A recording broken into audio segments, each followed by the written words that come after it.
Assalamualaikum warahmatullahi wabarakatuh.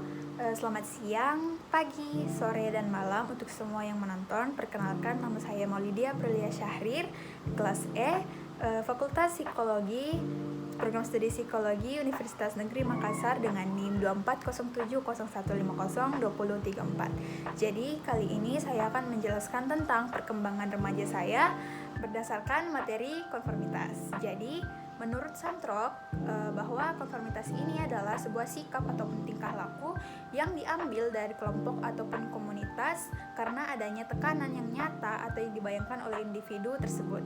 Nah, jadi pada saat fase remaja awal saya itu mulai ikut-ikutan untuk bermain-main dengan teman dan juga berjalan-jalan sambil mengendarai motor, padahal seharusnya pada umur fase awal remaja itu seperti misalnya 12-14 tahun itu belum boleh mengendarai motor sembarangan. Nah, saya ini sebenarnya lebih suka untuk tinggal di rumah dan juga menonton TV ataupun bermain game di tablet, tapi saya itu memilih untuk bermain di luar karena saya takut dianggap tidak gaul atau tidak asik untuk ditemani oleh teman-teman yang lain.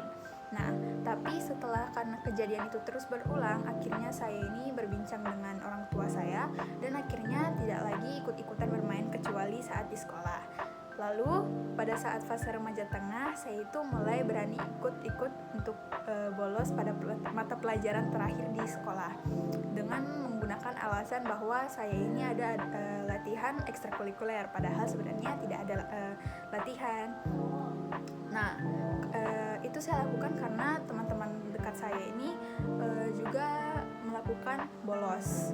Jadi saya ikut-ikutan teman. Nah, meskipun saya tahu itu sebenarnya hal yang salah dan juga setelah pulang dari bolos tersebut akhirnya saya juga merasa bersalah. Namun setelah itu saya ini kembali memikirkan bahwa jika saya terus-terusan bolos, lalu bagaimana dengan nilai saya nanti ketika menerima rapor. Nah, akhirnya tuh saya sudah bisa memutuskan untuk mengikuti hal-hal kelompok yang lebih baik. Juga saya ini akhirnya berpikir bahwa jika saya terus-terusan mengikuti teman-teman saya melakukan hal-hal yang tidak terlalu baik, pasti di akhirnya itu ada sesuatu juga yang tidak baik untuk saya. Nah, seperti itu. Lalu pada saat fase remaja akhir, saya ini sudah mulai bisa memutuskan apa yang sebenarnya saya itu inginkan tanpa melihat orang lain ataupun mengikuti orang lain. Lalu saya ini juga sudah bisa membedakan hal baik mana yang bisa saya lakukan ataupun ikut berpartisipasi di dalamnya. Contohnya ini, saya itu sudah bisa memutuskan bahwa saya tidak akan bergabung dengan sebuah kelompok kepanitiaan. Itu bukan karena kelompok kepanitiaan itu memiliki nilai yang negatif, namun sebaliknya saya itu tidak mengikuti kepanitiaan karena saya merasa tidak sanggup untuk mengatur waktu kepanitiaan dan juga waktu untuk belajar akademik saya.